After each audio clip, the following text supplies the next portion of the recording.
This book is from the book called Noam El-Melech. Okay? Saying that Hashem, in His goodness, created Shefa to come down flawlessly for a person. It comes down flawlessly. That means all a man has to do is be present, be happy, and he receives.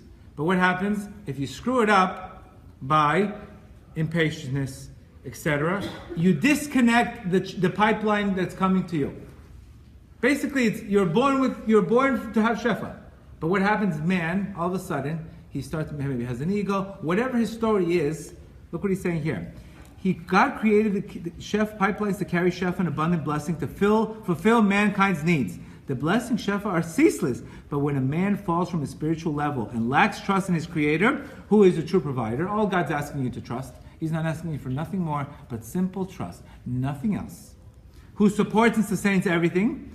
What happens? This person creates a blemish in the upper worlds. We know thoughts are very important. I can kick something. I can kick something 20 feet. I can throw something maybe 50 yards, 40 yards. When you think something, Rav Nachman says, this penetrates heaven.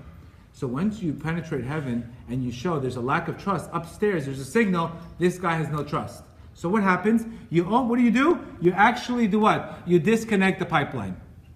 You disconnect the pipeline. So Hashem, what does He have to do? He has to burden Himself and reconnect the pipeline for that person because He had. And I gave a great example. It's like going to the gas station and running away with the pump.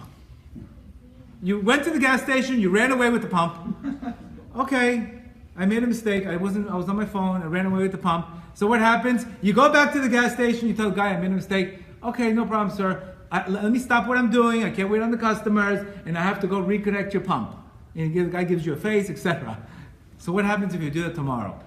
You're like, listen, what are you doing? Pay attention. You're running away with the pump. So you're burdening Hashem. Every time, what He has to do? Hashem has to reconnect the pipeline for you. That's why the Gemara says, when you're running out of money, what should you do? What should you do?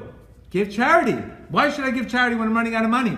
Because I need to reconnect the pipe. I need to do the exact same thing that I did to screw the pipe up. What do I have to do? I have to reconnect it. Because when I'm giving charity, what am I doing? I'm trusting in God.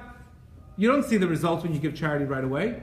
You give charity. That's what the Gemara says. When you're running out of money, give charity. It doesn't make absolutely no sense to give charity when you're running out of money. But what are you doing? You're reconnecting the pipe. You're showing the opposite of what you did to disconnect it.